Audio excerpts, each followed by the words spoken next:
Bienvenidos a un episodio más de Neurohistorias Conciencia. En esta oportunidad le damos la maravillosa bienvenida al profesor Martín Enrique Durán García, quien es ingeniero químico, licenciado en educación, mención gerencia, magíster en ingeniería de sistemas, candidato doctoral en ingeniería, profesor asociado de la Universidad Simón Bolívar en el área de termodinámica, termotecnia, conversión de energía, química, matemática, cálculo, producción, entre otras.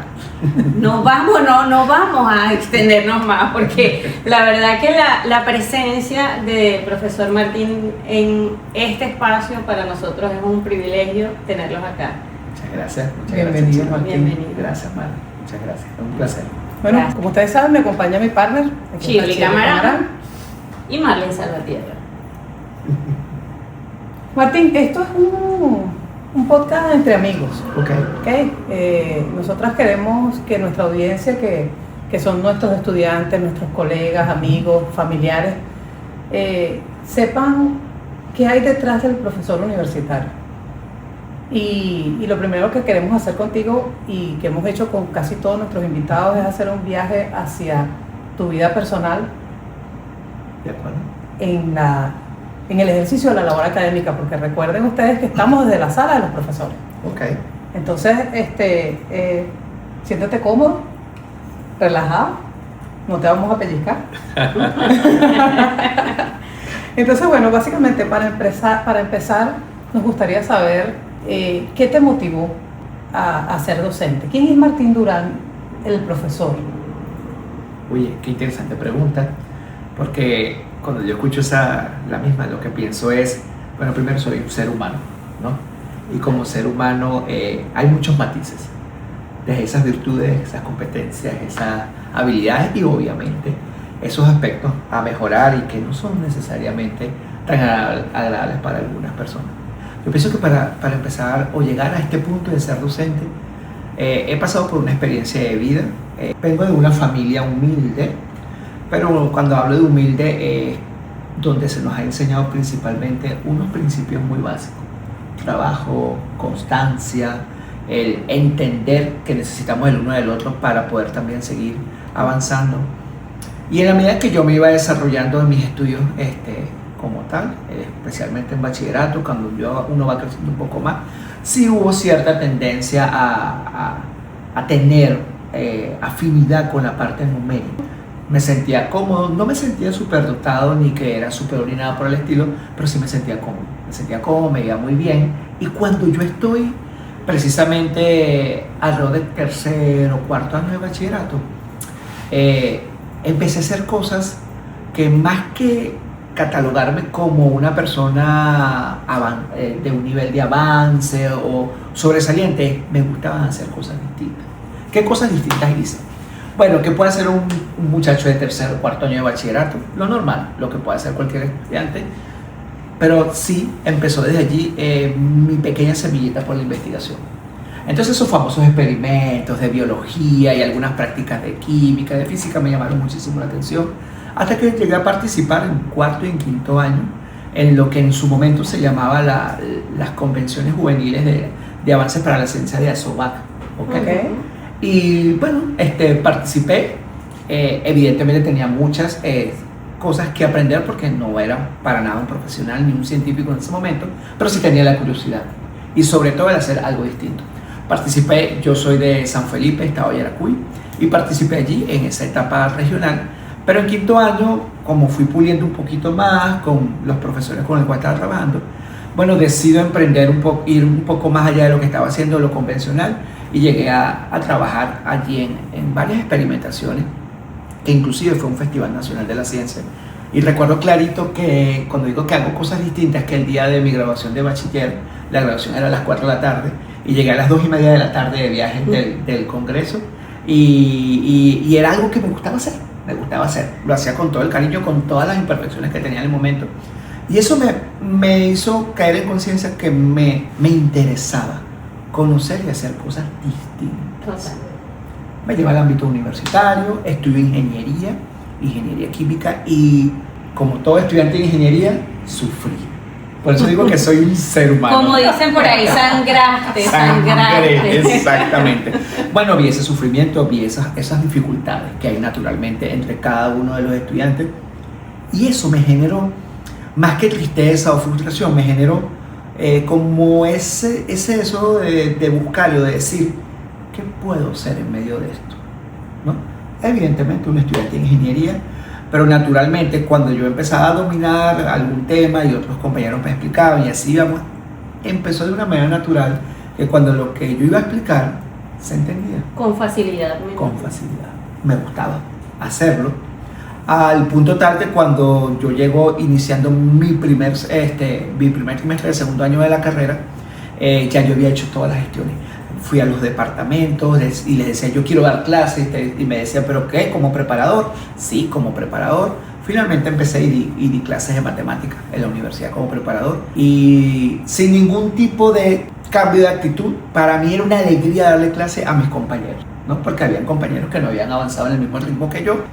No quiero decir aquí que yo era una persona de puro 20, para nada. Igual tenía las mismas dificultades, reprobé asignatura. Es muy difícil estudiar ingeniería, sí lo es, y hay que esforzarse, pero me gustaba explicar. Hablas de un régimen trimestral, sí. ¿Es la Universidad Simón Bolívar? La Universidad Simón Bolívar. ¿Cómo fue eso de Yaracuy a Sartené? Mira, eso fue un cambio brutal. Cuando digo brutal, en todos los sentidos, desde el punto de vista del clima, desde el punto de vista de salir de la cáscara de la familia y estar ya en un lugar donde iba a estar alquilado, donde compartía con personas independientes, someterme naturalmente a toda la logística que involucra llegar a la universidad. O sea que ese proceso de madurez pudo haber llegado fácilmente mucho más rápido. Sí. Porque sí. Todo lo que tuviste que atravesar en tan Totalmente. poco tiempo, me imagino que fue un cambio demasiado drástico que te permitió madurar. Yo recuerdo que mis compañeros, cuando había algún tipo de proceso en particular, que no sé si era una inscripción o algo así, venían con su papá y su mamá. Y recuerdo que mi papá y mi mamá, por sus situaciones logísticas de ese momento, aparte de no estar viviendo en Caracas, en ese momento vivían a 5 horas de Caracas, yo tenía que hacer todo solo, ¿no? Eso fue un cambio de actitud, porque yo decía, bueno, quiero continuar con esto, tengo que hacerlo. Eso me ayudó a entender un poco, a dimensionar un poco, a entender que aunque yo no tuviese el apoyo como lo pudiesen tener mis compañeros, yo entendía que no lo estaban haciendo por ninguna maldad, sino sencillamente era una circunstancia y que yo debía asumir esa circunstancia. Vale. Esos cambios sí me motivaron muchísimo. No niego que la Universidad Simón Bolívar en su momento, como en toda universidad, tiene un régimen de exigencia. Sí. Bueno, eso era totalmente tan impresionante. Martín, en esa trayectoria de esos estudios en la Simón, ese atravesar académico, me imagino que hubo un momento, una persona en particular que te inspiró a decir, quiero ser profesor universitario. Sí. ¿Podrías compartirnos esta experiencia? Sí. Como indiqué muy brevemente, yo estudié en la Universidad Simón Bolívar de Sarteneja, y en ese momento los profesores que nos estaban dando clases de asignaturas básicas o iniciales de primer y segundo año, hubo un par de profesores que realmente me inspiraron. El profesor González de física, yo iba a esa clase y me quedaba no por el contenido de física, porque en realidad no era que me gustaba muchísimo, pero sí lo entendía y lo aplicaba, etcétera, pero era la clase con el profesor. La experiencia. La experiencia. Y yo decía, este señor que tengo al frente se interesa por mí y yo quiero hacer lo mismo. Eso fue para mí algo que me marcó, indistintamente de que los otros profesores también eran muy valiosos. Hay profesores muy famosos dentro de la universidad que tienen muchísimo tiempo dando clases y los conocen, como el profesor Mayón, ¿okay? Con el cual vi clases, y yo decía, quiero hacer eso, porque yo veía y vivía en carne propia, porque yo mismo también lo vivía, el sufrimiento de mis compañeros, deficiencias, necesidades, cosas que, ¿cómo logro alcanzar a entender esto? Claro. Y lo poquito que sabía lo explicaba y me gustaba cómo lo explicaba. Ahí yo dije, algo va a pasar acá. Y decía, no sé si estoy equivocado de carrera, pero me va a gustar enseñar. Eso fue en el segundo año de carrera. Fíjate que es distinto preguntarle a un profesor sin haber sido preparador, cómo fue su primer día de clase, Sí. a preguntártelo a ti, que ya ese background de haber sido preparador te dio esa fortaleza. Sin embargo, no quiero dejar esa pregunta en el aire, porque ser profesor universitario Sí. requiere de unas habilidades y Sí. destrezas bien particulares. ¿Tu primera experiencia fue en la Simón Bolívar? Sí, mi primera experiencia formalmente como profesor fue en la Simón Bolívar. Me tocó apoyar lo que en ese contexto de la universidad, siendo la figura de un ayudante docente, y me tocó apoyar en las actividades prácticas de laboratorio de una materia totalmente numérica. Y cuando yo comienzo allí, a mi primera clase, las piernas me temblaban. Por eso digo que soy un ser humano. Mariposas en el estómago, los nervios. Totalmente, porque también yo entendía que en su momento mi entorno, así como hubiesen estudiantes como yo que tenían necesidades, había estudiantes que tenían un nivel académico mayor, y a esos me iba a enfrentar. Sí. Y yo tenía que responsablemente Y era una dar la cara. responsabilidad. Total. Y un compromiso. Sí me temblaron las piernas, sí me sentí nervioso, a pesar de que, como tú dices, ya tenía esa experiencia previa. Si comparas a ese profesor y preparador que fuiste en aquella época con el que eres hoy, con toda esa experiencia que has acumulado, porque déjenme decirle que es un profesor que deben googlear y vean todos los trabajos que tienen, pero más adelante vamos a hablar de eso, no nos vamos a adelantar. Okay. ¿Cuáles han sido esos cambios más significativos en Martín Durán como ser humano? Pienso que el cambio más significativo es que cuando yo tengo al frente un estudiante, es una oportunidad para que yo pueda en ellos realmente influir. Y cuando yo hablo de influir, hablo de que su proceso de pensamiento de la vida cambie. Estás en una situación donde estás aprendiendo, pero estás aprendiendo para llegar a una mejor condición de vida. Y no estoy hablando de lo económico, estoy hablando del proceso de pensamiento, estoy hablando de cómo van a tomar decisiones. Y eso para mí es una grandísima responsabilidad. Y algo, Shirley, que me ha pasado mucho es que, aunque tengo muchísimas habilidades numéricas, como todo profesor, me puedo equivocar explicando algún procedimiento, algún cálculo numérico, etc. Y algo que le ha impactado mucho a los estudiantes es que yo lo reconozco. No quiere decir que soy la persona más humilde del mundo, pero lo reconozco y le digo, muchachos, aquí me equivoqué. ¿Okay?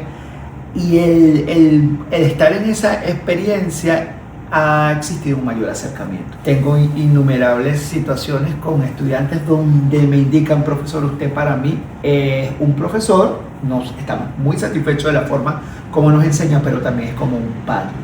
¿Okay? Y he llegado en cierta manera a cobijarlos. Cantidad de personas, no sé quiénes en su futuro quiénes van a ver este video, pero para que tengan una idea, tuve que hacer un viaje familiar recientemente fuera del país, y cuando yo me estaba montando en el avión, un estudiante que yo le di clase estaba haciendo el servicio de mantenimiento aeronáutico allí en el avión. Yo no lo vi, pero cuando llegué al lugar de destino, que era en España, un estudiante me escribe y me dice, fulanito de tal lo vio que se está montando en el avión, usted ya llegó a España, yo quiero compartir con usted, ¿no? Entonces, ese tipo de situaciones y de conexiones han sido muy interesantes, y sobre todo, para mí ese es el mayor aprendizaje que pueden tener ellos, además de aprender los conceptos, los conocimientos. Total. Y eso para mí es de satisfacción total. No dejo de ser ingeniero, pero nací para enseñar. Wow, qué bello. Sí, Ese salario emocional. exactamente. Sí, Muy señor. bello el salario emocional. Sí. Martín, estamos hablando del tiempo, pero sería interesante que nuestra audiencia sepa de cuánto tiempo estamos hablando. ¿Hace cuánto fue esa primera clase? Wow. Por favor. Porque él se ve así No se asuste, jovencito. no se Yo creo que él asuste. duerme en una cápsula de hielo, una cosa así. Porque, ajá.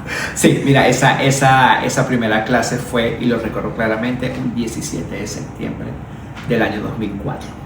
¿Ok? Estamos hablando de cerca de 22 años, ¿verdad? Como profesor formal, ¿no? En las preparadorías que estuve trabajando 3 o 4 años más o menos. Bueno, son 3 o 4 años antes, pero como profesor formal, ese día que me dio un temor y que tenía tantas cosas, fue un 17 de septiembre de ese año en la Universidad Simón Bolívar. Y yo recuerdo que cuando terminé la clase, yo sentía que todo como que se tenía como caliente los cachetes. Yo decía, ¿será cómo lo hice? ¿Cómo no lo hice? Se tiré más allá del figuado de los dientes. Sí estuve muy internamente muy nervioso, porque soy de carne y hueso. Claro, somos seres humanos. Somos seres humanos, tenemos una audiencia que naturalmente hasta nos puede cuestionar constructivamente y uno se siente así como que lo estaré haciendo bien o no. Pero bueno, poco a poco la cosa empezó a fluir. Sí, hemos hablado estos días en entrevistas anteriores que los estudiantes deben entender que ese proceso de enseñanza-aprendizaje es bidireccional. Sí. Que nosotros no estamos en una cúspide ni estamos muy alejados de ellos, somos tan seres humanos como ellos. Es correcto. Y eso que acabas de reconocer ante nuestras cámaras, de esa capacidad de identificar el error y reconocerlo ante el estudiante, es muy grato escucharlo de ti, Martín. De verdad que qué bueno tenerte aquí. Martín, hoy en día las circunstancias en nuestro país, estamos en Venezuela, es una labor difícil y cuesta arriba. ¿Qué opinión te merece, sobre todo bajo las circunstancias? ¿Cómo es esa experiencia de ser profesor universitario en las condiciones actuales de nuestro país? Es una experiencia totalmente agridulce. ¿Y por qué? Tengo que ser sincero. Porque ya es público y notorio lo que sucede con nuestra remuneración, ¿no? Pero es algo que pasa en mi caso, dentro de mi ser, que dice, voy a seguir haciéndolo, aunque no lo reconozca, ¿no? Y yo me pongo a ver, a leer, a indagar, a ver los contextos donde nos encontramos y pudiese buscar culpables, pudiese buscar hasta un hilo conductor de por qué llegamos a este tipo de situaciones.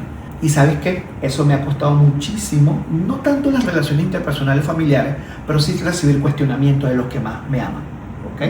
De mi familia, porque me dicen, cualquier tipo de calificativo, estás en esto, etcétera, etcétera, para no caer en algo en particular. Sí. Y es algo totalmente agridulce.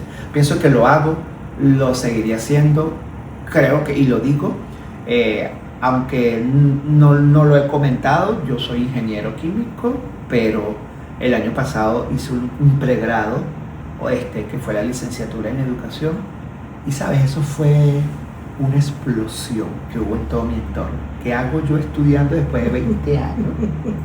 Educación, si ya tienes 20 años dando clases. Y a la gente más cercana les dije, mira, realmente yo tengo un lema de vida que lo practico, y es que nunca es tarde para comenzar. Y para aprender. Lo realicé, lo disfruté. Pensé que por mi edad, ya pueden ir sacando las cuentas, después de ciertas décadas, volver a estudiar, y lo disfruté muchísimo, y evidentemente aprendí cosas formalmente también del aspecto y del ámbito educativo, y eso también me ha cambiado muchísimo la perspectiva, porque para que todo el público lo entienda, como un ingeniero de la Simón Bolívar, somos profesionales con unas características bien definidas, pero ese abordaje integral obviamente fue potenciado, alimentado con esto último que estuve realizando, y me siento súper feliz. Hice mis estudios allí en compañía con mi esposa, y muchas veces me preguntaba, pero ¿qué pasó contigo? ¿Por qué quisiste estudiar esto? Siempre lo he querido estudiar, y lo tengo que ser sincero. Mamá, te quiero mucho, pero mi mamá siempre me dijo, no vayas a estudiar educación porque vas a perder tu tiempo y no vas a ganar nada de dinero, ¿no? Pero yo sé que lo hacía con ese cariño, esa intención de protegerme como toda madre, y buscar lo mejor para mí. Pero ya después del tiempo, que mi mamá afortunadamente la tengo en vida, le comenté y me dijo, finalmente hiciste lo que querías. Wow. Estudiarlo. Y bueno, llevarlo a cierta formalidad, no por tener un papel, sino por disfrutar como ese proceso. Y yo apuesto mucho que cuando vea esto va a decir qué feliz se siente mi hijo de haber cumplido un sueño, porque no es tan solo dar clases, sino haberlo estudiado. Y es como ese reenamorarte de lo que estás haciendo. Exactamente, es así. Bien, Martín. Y al sol de hoy, después de la experiencia que tuvimos con la pandemia, que es lo más cercano, y esperemos que no venga otra cosa, por favor, ¿qué prefieres, presencial o a distancia? Bueno, voy a ser muy sincero, cualquiera de las dos opciones. yo pienso que nosotros tenemos que tener la capacidad no solamente de adaptarnos, sino de tener también la sensibilidad y la humildad para afrontar los diferentes escenarios. Nadie iba a controlar una pandemia, la pandemia nos lo dijo. Y déjenme decirle que como docentes, y ustedes también lo saben, hemos sido muy cuestionados por lo que hicimos en la pandemia. ¿Por qué? Porque aunque nos esforzamos, creamos contenido, trabajamos de una manera organizada, sistemática, presentando, buscando estrategias, la parte que está detrás de todo o del otro lado dice, pero es que eso no sirvió, las clases virtuales, ¿no? Yo he recibido ese feedback, ¿no? Y es duro, por eso ya hablo que es un poquito como agridulce este asunto, pero yo digo que en cualquiera de los dos escenarios me siento bien haciéndolo, pero evidentemente hay una mayor preferencia y no tiene que ver por que sea lo más favorable, sino yo diría es lo más palpable, lo presencial. Sí. El estar frente al estudiante, cara a cara. Ayer yo le decía a uno de mis estudiantes, ¿qué te sucede? Y entonces el estudiante me dice, ¿qué sabe, profesor? No, yo no sé nada, solamente te estoy viendo y le explico cómo es la situación. El de acercarse, y a lo mejor lo que necesitan no es que le vuelvas a explicar con detalle un ejercicio, en el caso mío de matemática, a lo mejor es sencillamente escuchar. Sentirse. Escucharlo, ¿no? Hay una frase que no es mía, pero me he apropiado ya también en los últimos años, que definitivamente educar sin incluir es un acto incompleto. Y es algo que realmente lo hago. Y recuerdo y vuelvo a mencionar aquí a mi esposa, me dice, algo sucede contigo los estudiantes, que se genera una conexión, ¿no? Y no es que caemos en algo íntimo, sino es una conexión de ayudar al otro. Y pienso que eso es lo importante. Una sensibilidad. Nosotros nos convertimos, yo creo que a lo mejor el término habría que desmembrarlo un poco, una especie de influencer académico, porque créeme que sí, eso podría ser el próximo estudio. Sí, y sí. Para eso vamos a entrar en una fase que es para ti, yo me imagino, como pez en el agua, y la vas a explicar muy bien a todos nuestros seguidores y los que están aquí conectados viendo nuestro programa. Y para nadie es secreto que eres un excelente investigador, uno de los más citados en Latinoamérica en tu área. Tenemos el orgullo de contar con tu presencia aquí. Y actualmente, Martín, ¿cuál es esa parte que te gusta más investigar? Porque los docentes nos catalogan de que no, nada más dan clases, pero es que no, hay una parte que nadie ve hasta que se sienta y googlea, ¿no? Los que se toman la tarea de googlear, ¿no? Entonces, me imagino que Martín debe tener preferencias hacia un área particular. Sí, fíjate que eso que me estás preguntando, y gracias por esa introducción tan bonita, es que, y como lo dijo Marlene al principio, la asignatura central que yo he dado en la Universidad Simón Bolívar se llama termodinámica. Para que tengan una idea del público, es una asignatura que en términos coloquiales los estudiantes le llaman eternodinámica. O sea, un estudiante la puede ver muchas. ¡Qué fuerte! Lo pueden ver muchas veces, ¿no? Pero aún así, hay estudiantes que me han dicho, profesor, llegué a reprobar la asignatura con usted y la voy a volver a ver y va a ser un placer, ¿no? Y llegar a ese tipo de conexión y yo dedicarme a la persona y explicarle y ahondar, etcétera, etcétera, eso me ha llevado a la investigación. ¿Por qué? Porque mis pares que son ingenieros y que saben de esta área van a explicar de una manera, y lo hacen de una manera muy brillante, explicar cómo ocurren los fenómenos modelados matemáticamente y todo lo que tiene que ver con este aspecto, simulaciones de la termodinámica. Pero entonces yo empecé como algo distinto, no por resaltar, sino porque es algo que me sentí identificado, de ver cómo los estudiantes aprenden termodinámica. Y aprender termodinámica, entonces empecé a aplicar en el aula de clase, porque mi observación a diario lo reflejaba que aquí debe haber algo, vamos a intervenir de alguna manera. Y empezamos entre varios investigadores a trabajar en el área de aprendizaje significativo, aprendizaje cooperativo. Empezamos a trabajar en qué estrategias son las mejores y vamos a experimentar con toda la rigurosidad del caso con estos estudiantes para ver cómo aprenden termodinámica. Me da mucha satisfacción ver no a cada instante, pero con un nivel de frecuencia significativo. Muchas personas leen y leen y leen las investigaciones que son de enseñanza de la termodinámica, y eso es algo que casi nadie se dedica a hacer. Porque bueno, soy un experto en termodinámica, hago la ecuación más sofisticada que me permite resolver un problema técnico y que puede ser inclusive de mucho beneficio para la sociedad, pero yo necesito que al que yo le esté enseñando pueda aprender de la mejor manera. Yo creo que eso responde a nuestra siguiente pregunta, porque lo estás contando con tanta vehemencia y tanta pasión que a nosotros nos interesa saber cuál es tu proyecto más destacado, pero creo que ya lo estás respondiendo con eso, ¿no? Sí. ¿Qué satisfacciones te ha dejado esas investigaciones? ¿A qué eventos has acudido? Sí, primero la satisfacción personal es única. Mi hermano de sangre me dice: tú lo que necesitas es una herencia en dinero para que te dediques por completo a esto, porque serías feliz y lo haga, pero yo potenciar aún más porque me gusta hacerlo. Mira, esto me llevaba a escenarios que no me iba a imaginar. Yo creo que como profesionales cada uno de nosotros apuntamos hacia proyectarnos y llegar a diferentes espacios, ¿no? Pero yo recuerdo que justamente en pandemia, hubo una interacción, un coloquio en el área de termodinámica, en una subárea muy particular, con varios países de Latinoamérica. Y yo me inscribí, y bueno, voy a ser sincero, me inscribí porque era gratis, ¿ok? Y lo hice. Pero quien dirigía el seminario, el coloquio, porque eran varios días, son un grupo de investigadores que tienen nacionalidad de la República Popular de China. Y bueno, nos interactuamos, hicimos todo lo que hicimos. Yo como un alumno hice todo lo que me pedían en el seminario, rendimos, al final, el último día, nos dieron un certificado, todo bonito, aplauso. Pero un grupo de ellos dijeron: mira, las personas que vemos que se destacaron más en el coloquio, me nombran a mí. Yo decía, bueno, no sé cómo lo evaluaron, pero bueno, me evaluaron, ¿no? Vamos a ponernos en contacto y nos vamos a volver a ver, pero presencialmente. Y dije, no, vale, esto es un cuento chino, dije yo.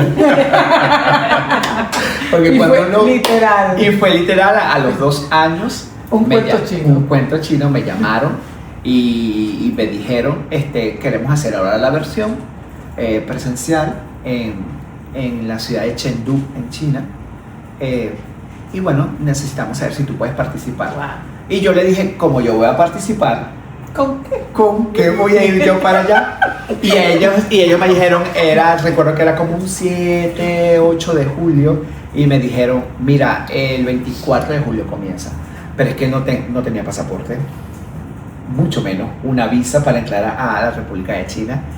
Y lo que me dijeron fue, ¿vas a participar? Le digo, sí, perfecto, yo puedo participar, pero lo que creo que no me va a dar tiempo para hacer toda la logística. Y me dijeron, por favor, haz la solicitud para solicitar el pasaporte. Y bueno, fue todo realmente milagrosamente rápido, se hicieron todas las gestiones, y cuando tuve el pasaporte en la mano, les indiqué que los tenía y me citaron a la Embajada de China en Venezuela. Fue un 22 de julio. Wow. No había más laxo, o te ibas porque son 2 días de viaje para llegar allá prácticamente, porque no hay un vuelo directo. Y llegué a ese lugar contra todo pronóstico, porque llegué contra todo pronóstico. Yo después fue que me enteré, chicas, que cuando iba pasando un aeropuerto tras otro, me decían, pase señora, adelante, y con una amabilidad. Y decía, caramba, vale, le caí bien a la persona, pero no sabía que no me habían dado una visa diplomática para ir allí, ¿no? Esa gente que sí se preocupó. Sí se ocupó, y bueno, hicimos un trabajo de investigación bien interesante, un alcance. Jamás en mi vida me imaginé que iba a tocar y a cargar unos osos panda, ¿ok? Y no como una actividad de esparcimiento, sino formaba parte del estudio que estábamos haciendo. Y bueno, una cultura o algo totalmente distinto. Y esa proyección, cuando yo les digo a ellos, ¿qué vieron en mí para que yo pueda llegar a estar acá, ¿no? Y lo que me dijeron los investigadores allá es que no hemos visto en Latinoamérica personas con un perfil como el tuyo, donde la investigación aplicada de ingeniería tenga una pertinencia y una aplicación social, ¿no? Y me llamó muchísimo la atención porque en eso me he dedicado toda mi área de investigación como tal. Y eso para mí ha sido satisfacción total. ¿Sabes qué? A pesar de que no tenemos prevista esta pregunta y que te conozco hace unos tantos años atrás, hoy me entero que eres de Yaracuy, que estudiaste en Sarteneja. Sí. Y ¿esos inicios como profesor fueron en Sarteneja o en el litoral? Sí, y súper interesante la pregunta, fue en Sarteneja. Realmente de la sede litoral conocía poco. Para ser tan emblemático, conocí la sede litoral un día antes de la tragedia. Wow. Y cuando sucedió lo que sucedió, yo quedé muy impactado. Impactado, porque vi lo que era físicamente, por supuesto, la sede litoral, algo muy hermoso, un proyecto vivo, totalmente vivo, vi a sus estudiantes, fui a una actividad más de corte estudiantil y vi una universidad vibrante. Y al ver 24 horas después cómo todo desapareció, eso a mí me impactó. Me impactó a tal punto que yo sí pensé, me gustaría hacer algo en ese lugar. Empecé en la sede de Sarteneja, estuve 4 años y medio dando clases. Y fíjate cómo llego yo a la sede litoral. Decidí un día bajar, investigué, cuáles son las áreas relacionadas donde yo pudiese insertarme y trabajar. Investigué quién era el jefe de departamento, el profesor Andrea Merio, y le dije, profe, ¿me permite un minuto? Y me presenté. Yo soy Martín Durán, y recuerdo que le dije, soy el hijo de Trina y de Martín, y quiero decirle que yo quiero hacer vida aquí. Esas fueron mis palabras. Y me dice, pero ¿cómo es esto? Yo soy esto, le expliqué como todo mi contexto. Me dice, bueno, pero es que un ingeniero químico nunca ha quedado acá trabajando como tal, más ingenieros mecánicos y otros perfiles. Yo le digo, pero cuando surja la necesidad, recuerde que yo quiero estar acá y quiero hacer algo distinto acá. A Andrea Merio siempre me ha dicho que eso le impactó muchísimo, que llegue una persona así de lo más desinhibida a decirle, aquí quiero hacer algo, ¿no? La determinación. La determinación me llevó a estar allí. Evidentemente, cuando yo estoy haciendo eso, ya había establecido también unos lazos afectivos, me había casado y mi esposa estudió en la sede litoral y también tenía su interacción propiamente allí con la sede. Y bueno, se fueron gestando y ordenando todas las cosas. Y muchas personas que ya no están en medio de nosotros por la situación, la diáspora, etcétera, de la universidad, me dicen, ¿qué haces tú en la sede litoral? ¿Por qué no te quedaste en la sede de Sarteneja? ¿No? Y fundamentalmente me encanta estar acá, a pesar de que, como ustedes lo saben, compañeras de trabajo, sabemos lo que sucede en la realidad también. Sí, sabemos que no es fácil. No es fácil. La jungla de la sede litoral. Martín, ¿cuáles consideras, retomando un poco lo que conversamos hace un rato del área de investigación, cuáles son esos retos que tú consideras, después de toda esta trayectoria importante a nivel de investigación, que tiene cada una de las áreas hoy en día, y cuáles serían esos quizás nichos para los que vienen a suplantarnos, porque ya casi que nosotros vamos de salida? Exactamente. Sí, fíjate que hay un mito en tratar de estigmatizar las áreas como áreas exclusivas y que no se interrelacionan. Cuando nosotros tenemos un estudiante que le queremos enseñar un contenido en particular, deben haber unas competencias mínimas que el estudiante debe adquirir, desarrollar para alcanzar los objetivos con las asignaturas. Y en las asignaturas del área numérica necesitamos personas que sepan no solamente leer, sino entender, comprender la realidad que le estamos presentando y llevarlo a un modelo, a un pensamiento abstracto matemático que les permita a ellos descomponer su problema en problemas más pequeños. Y ese transitar no es más que la interrelación entre distintas áreas del pensamiento. Los procesos de enseñanza, los procesos de apropiación propiamente cognitivo que hay en el propio estudiante. Tuve una experiencia el año pasado en la Universidad Metropolitana que la tengo allí, pero no he podido abordarla con un profesor que trabaja en el área de neurociencia, ¿no? porque hay mucho que explicar, hay mucho que aportar en esto, Sí, ¿no? sí. Y que eso nos va a permitir que el muchacho que tenemos al frente, aparte de ver que es un reto lo que tiene que aprender, se pueda apropiar de herramientas que le permitan avanzar. Y eso se logra haciéndolo con cariño, enseñando con amor, investigando con una pertinencia, con un objetivo. Y es que nuestros estudiantes puedan tener esos mejores elementos, que ellos puedan descomponer un problema, y no estoy hablando de un problema matemático, un problema es una situación que ellos tienen que abordar desde las diferentes aristas. Yo creo que mi área de investigación es lo utilizo mucho, muy sistémica, porque integro diferentes áreas, me nutro de diferentes profesionales y no me creo la última Coca-Cola del desierto. Es importantísimo eso. Para nada. Ese O sea, es el secreto. soy un actor más que puedo trabajar engranado con otros para lograr y buscar soluciones. Y en la investigación eso es lo que buscamos. Sí. Total. Y es que es tan rico lo que estás comentando, Martín, porque nos empeñamos desde la formalidad en querer obligar el hecho investigativo, imponer el hecho investigativo, Eso es correcto. sin entender que esa triada que hace la investigación, la docencia y la extensión se potencian entre sí. Totalmente. Y fíjate que tú lo haces de manera tan natural y nos lo explicas hoy de manera tan natural, pero es que el aula de clase se puede convertir en nuestro laboratorio de investigación. Totalmente. Y bueno, particularmente en la responsabilidad que tengo recientemente en la coordinación de investigación de la sede litoral, profesores nobles y no tan nobles me dicen, pero ¿en qué puedo investigar? Claro. ¿Dónde está el hecho investigativo? Es que no sé. ¿Por dónde ir? No sé por dónde ir y lo tenemos tan cerca Sí, como en nuestras nuestros aulas. estudiantes, como en la comunidad con las actividades de extensión, y eso no podemos perderlo de vista. Sí. Martín, todo no es color de rosa, No lo es. todo no es color de rosa.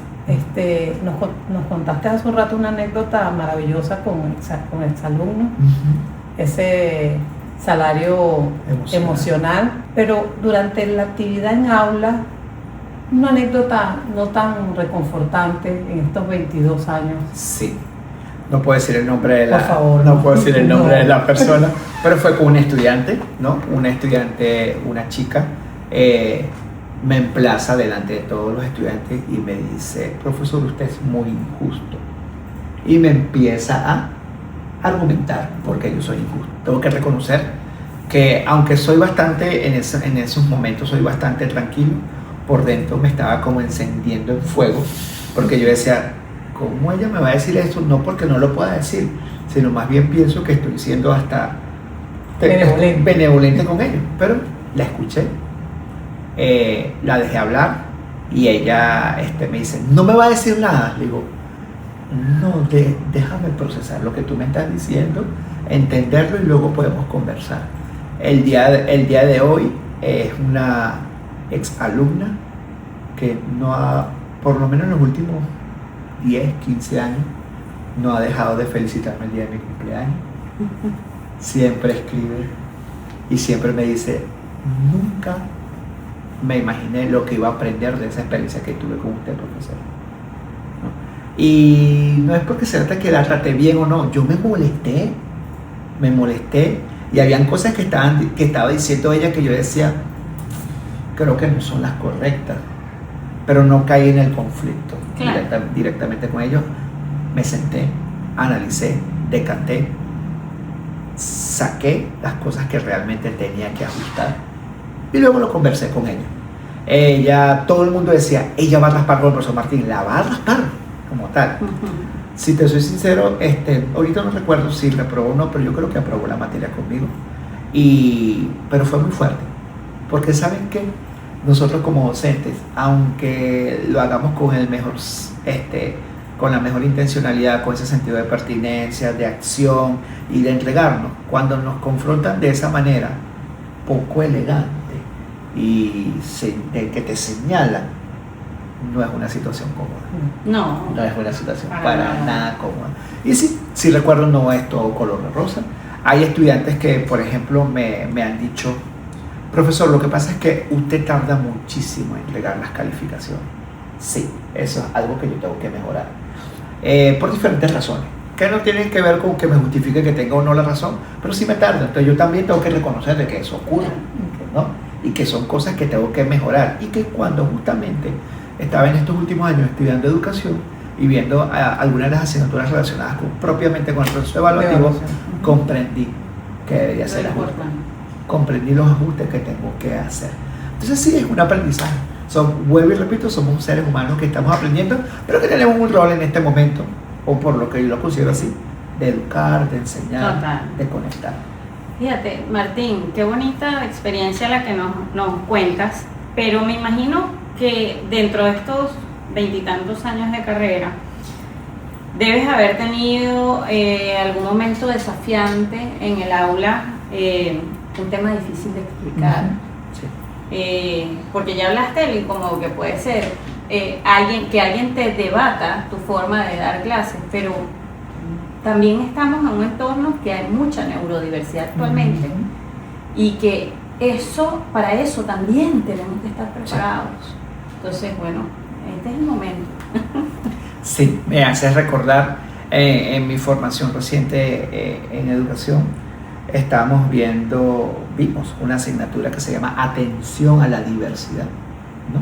Y yo en esa asignatura quedé totalmente impactado, porque pensamos que el proceso de enseñanza, evidentemente nosotros somos actores y protagonistas allí,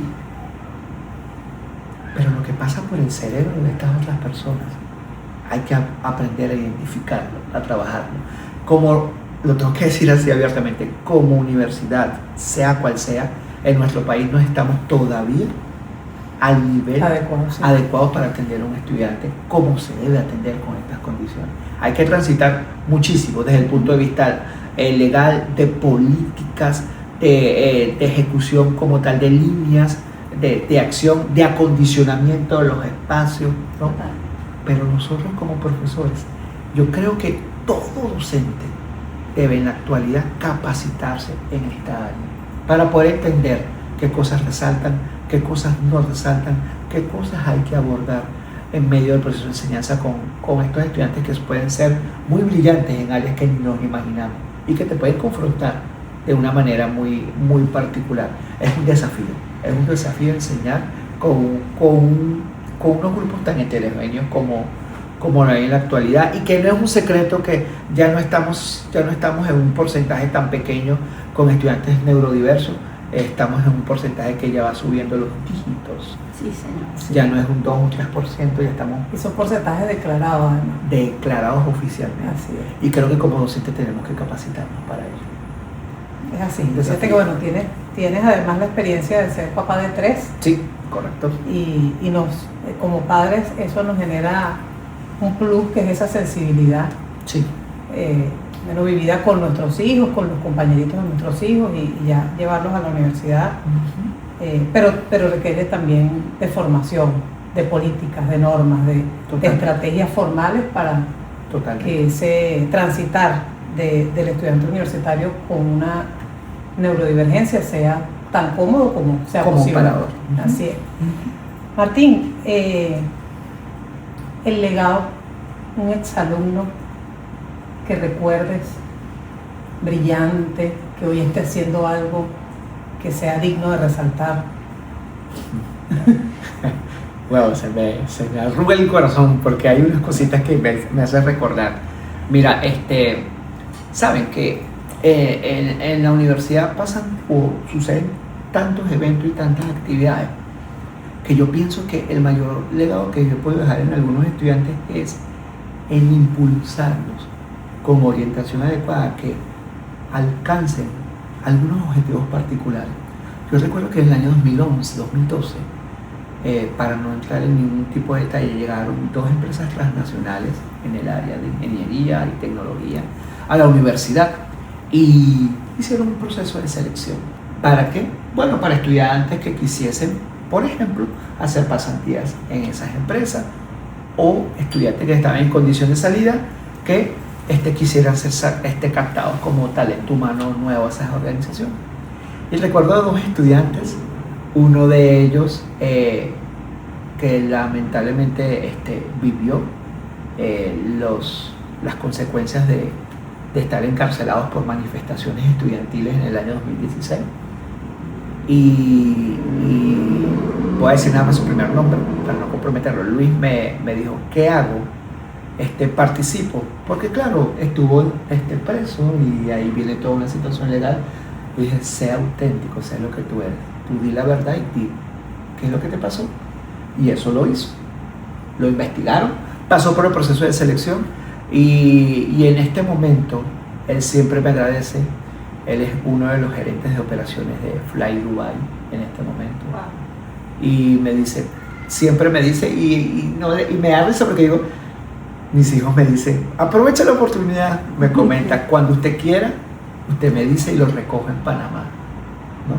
Porque tengo mucho que agradecerle. Quiero que conozca a mi familia, quiero que comparta, vive en Dubái, ¿no? Una carrera muy exitosa. Y dice, nunca voy a olvidar cuando me dijo en la sede de Camurí, no dejes de creer en lo que tú puedes hacer y participa. ¿Qué es lo peor que puede pasar? Que te selecciones o que no te selecciones, Sí, ¿no? Y hay otro estudiante también que está en una línea aérea muy importante, American Airlines, y es el gerente de operaciones de Latinoamérica, ¿no? Y más allá de que yo lo enseñé ahí, es lo mismo, es decir, atrévete, hazlo, te gusta, te apasiona, hazlo. Es ese acompañamiento y ese ser humano detrás del aprendizaje, Sí, porque sí. básicamente es ese grillito bueno que te dice al oído, tú puedes, Totalmente. por más duro que sea Totalmente. el camino. Qué bonito, de verdad, y qué placer tener estas neurohistorias Sí, aquí sin duda. Y bueno, ya saben, muchachos, todos los que están viendo el programa, es el momento para comentarnos acá abajo sobre estos testimonios, esta maravillosa, además, experiencia, porque a veces no nos vemos y cuando nos vemos tenemos que hablar de muchas cosas de trabajo, pero tener estos espacios nos da la oportunidad de conocernos. Esta parte humana, sí, que tenemos todos. Todos los tenemos. Entonces, bueno, el espacio es para que comenten y recordarles que esto es gracias a nuestros patrocinantes.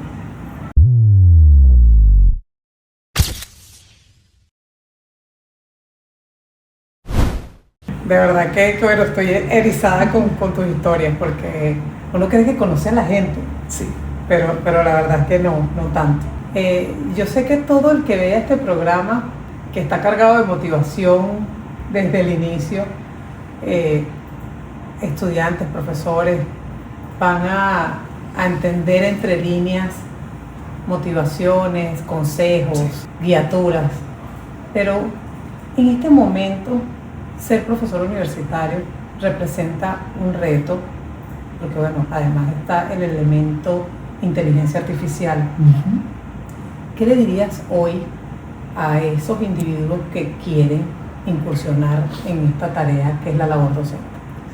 Bueno, yo le diría que primero tienen que entender y comprender si se quieren dedicar a esto, ¿ok? No porque sea difícil o porque ganemos muy poco, sino porque las personas tienen que hacer las cosas que quieren hacer, pero disfrutando. Porque si no va a ser una carga, si no va a ser más que un requisito o una circunstancia en la cual estoy para cumplir ciertos objetivos. Pero si lo que haces lo disfrutas, la carga se va a aligerar totalmente, sin dejar de un lado que evidentemente como profesores no ganamos nada, absolutamente nada. Pero ocurre no solamente ese salario emocional que tú estás diciendo, hay proyección, porque aunque ellas son las que están en el programa, yo tengo que decirlo, estas dos damas que están acá hacen muchísimas cosas, pero lo hacen porque también se han proyectado como profesoras universitarias. Y lo que uno hace como profesor universitario siempre va a generar proyección, conexión y buscar otros escenarios donde puedas interrelacionarte, donde puedas desarrollarte, donde puedes hacer algo útil para esta sociedad. Total. En estos tiempos de inteligencia artificial, para cerrar, porque sé que hablo mucho, la inteligencia artificial tiene que ser nuestra aliada. Sí. Entender que es un apoyo y que básicamente, y retomo ahí, y me suscribo, más que retomo, suscribo cada palabra tuya, es entender que para la educación debemos tener propósito Sí. e intención, Sí. indiscutiblemente. Es así. Atada a la pasión que nos une a los que todos. estamos aquí, Eso es correcto. sin duda. ¿Cuál es la lección más importante, quizás, que debes aprender desde el primer día, desde el punto de vista docente, para ya ir cerrando? Sí, entender que cuando alguien te narra su versión de la historia, debo escuchar. Creo que como docente estamos acostumbrados a estar sin caer en ningún tipo de aspecto peyorativo. Estamos en una posición de autoridad sobre ellos. Pero cuando ellos nos hablan, bueno, no tenemos la habilidad para saber qué pasa por sus mentes. Pero cuando ellos nos hablan de sus historias, tenemos que escuchar. Sí. Porque es otro ser humano. No es un objeto al cual yo digo, aprende esto y listo, y llegaste. No. Debe haber, y hay personas muy expertas en investigación en esta área. Debemos ver qué cosas los motivan a ellos y qué cosas no. Y hay estudiantes que me han dicho, a mí no me motiva para nada estudiar esta materia que usted está dando. Montarme sobre eso. Y no quizás venderle como algo ficticio, sino hacerle ver que si hay algo importante que pueda aprender. Eso es una tarea interesante. Es una tarea interesante saber que hay una persona de carne y hueso como nosotros. Así es. Que tiene necesidades, que tiene realidades, que tiene situaciones, que hay que escucharlo. Y nunca, la otra cosa que he aprendido es, y que me ha costado mucho, tengo que reconocerlo, nunca tomarnos las cosas de manera personal. Totalmente de acuerdo. Nos hace mucho daño. Martín, de verdad que nosotras agradecidísimas No, por súper haberte tenido. agradecido. Espero que vengas en otra oportunidad. Con todo el gusto. Nosotras queremos escuchar más de ti, más del profesor, pero sé que los estudiantes están más necesitados de esa frase de cierre que le vas a dejar tú hoy. ¿Cómo te despides de tus estudiantes hoy y de los futuros estudiantes? Yo les digo a mis estudiantes que uno, no duden, y dos, crean que lo que sueñan lo pueden llevar a cabo, no porque sean o tengan las capacidades, sino porque hay gente que está dispuesta a caminar con ustedes. ¿Para qué? Para llegar al lugar que requieren, que necesitan, que anhelan estar.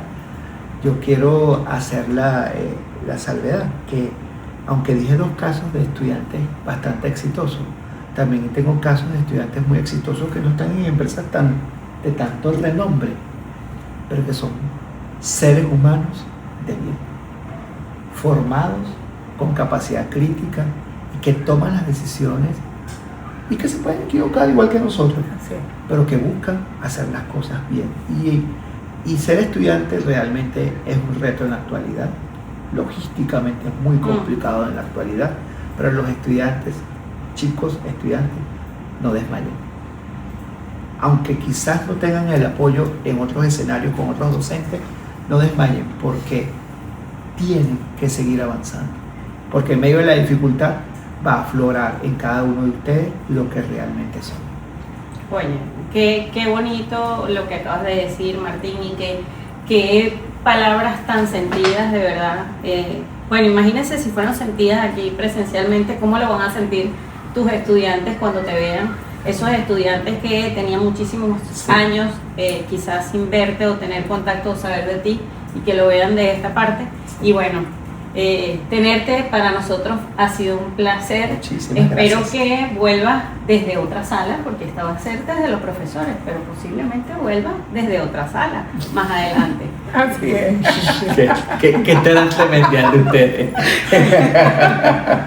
La verdad que realmente ha sido un placer y ha sido muy ameno el conversar con ustedes este tiempo.